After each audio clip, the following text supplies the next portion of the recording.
And race number 10, the second last, is over the 1400 metres and it's a Class 3. Talabigil is at the top of the book, but we do have that scratching to report at the bottom of the book. Race 10, number 14, a Texas Moon. It's been replaced by Decryptant, will be Lyle Hewitson. Talabigil carries an extra £6 for that last start win over 1200 metres. He's up in trip. Red Line, second look at the distance. Majestic Colour has the tongue tie off. Morado looking for 4 in a row. He's been hit with an extra £9 after that previous victory. Good Band, Bang Bang Bang goes from the 12 back to the 1400 metres. Global Harmony, Gate 1 to Gate 12 and an extra distance. Crossover noseband on Golden Arty, and Singapore Sunshine wears a 1 cow blinker, and just confirming to Kripnik, carries £123. He will indeed. The pace looks pretty good for this race. Red Lion is a horse who does like to put himself up on the pace, and he did so last time and put up a real solid performance behind Super Sunny Singh. So I think we can expect a bit of the same from barrier number 4.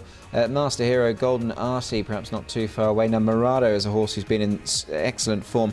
He actually led all the way 2 starts ago in beating Young Victory, and he's drawn 1. So that gives Zach Purton a lovely run through towards the rail to hold a good position from an early stage. Majestic Colour, Global Harmony, and Win-Win Fighter in behind, Tom. Yeah, Red Line, definitely go forward. Master Hero, he can race handy with Luke Ferraris from barrier 6. Golden Arty was handy last time out, and they've got a tricky draw to overcome this time round. Morado should be close up, and then you've got Majestic Colour now. At last start, he was a bit keen and didn't find a great deal. He's got barrier 11 with the tongue tie coming off.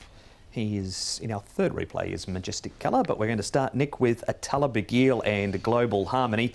This race completely changed. Prior to the start, it was the race where Beauty Eternal was late scratched. Yeah, absolutely. And wouldn't that have made things interesting? But you can see where the first and second have come from. They're almost upsides there. They both take different courses. You can see Global Harmony sticking to the inside, or Talabigil coming out wide under Hugh Bowman to eventually go and win the race. This was 1200 metres. Both horses trying, not a new trip, they've run over it before, but they are stepping up in trip, Tom. Yeah, and Talabigil was able to get that win last time out, and I think he probably should have maybe won a race before he did. There was a couple of instances, one at Happy Valley where he came really wide around the home turn. He was well favoured in the market, but everything went right for him last time out. And Global Harmony, he's slowly getting there. That was certainly his best run here. He's been back to the trials, Global Harmony. He's really fractious in the gates and took forever to go in at that trial as well.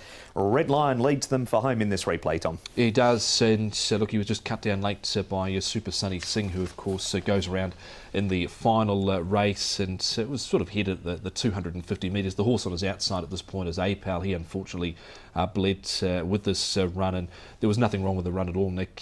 He's going to go close in this, and he's trimmed up a little bit in body weight as well. Yeah, he's got a real tenacious attitude, this horse. He doesn't lie down. You can see he's still kicking towards the line, and he's not been beaten all that far in what was a decent little race. Draws a better gate this time in, and I think he's a serious chance. It's a good report for Red Lion. Can't knock what this horse is doing. Nick Morado is low flying, but the extra weight's going to make it more difficult this week. Absolutely, and look, it gets tougher for him, but boy oh boy has he done a good job. He's won 3 of 5 this season, and if anything, he's looking better with every performance. So Pierre Ung has done a superb job with him, but as you say, he's got £9 more to carry. They've put him up 8. He's drawn a decent gate here, Tom, so a bit more on his plate, but he is the horse very much in form. Yep, low flying, and he's going to get all favours from barrier number 1, but whether that that weight becomes a barrier now, I'm not sure, but he's hard not to have him. Finally, Tom, Solar wins. Now, Casper Founds thought outside the square here with this trial because he's trialled him over 1600, racing him over 1400. Yeah, so that's an interesting angle. It's Kaying Star up front here with Flagship Warrior, the 2 at the pointy end here. Now, of course, he did win, and there was all that pace in that race 2 runs ago when Superb Capitalist set the pace up in front of the form out of that race going forward has been pretty ordinary, really. And last time out he was beaten 3 1/4, made up a bit of ground, but that race he won, the form hasn't gone through at all.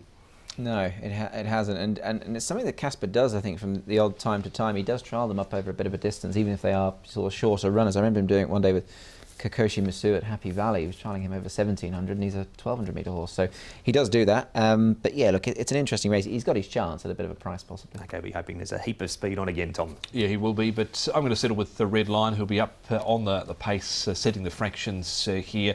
Conditions should suit him with the rail as C course, and he might be able to slip away and be tough to run down.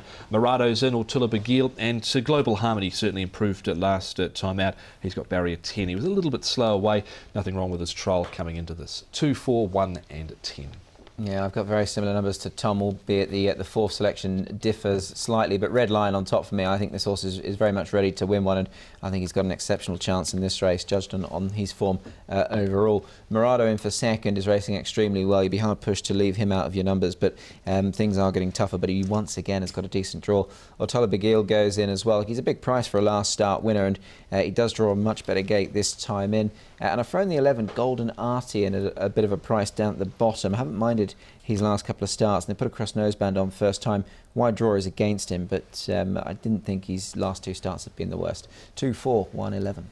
And Murado's favourite to make it 4 in a row. He's 2.7 early.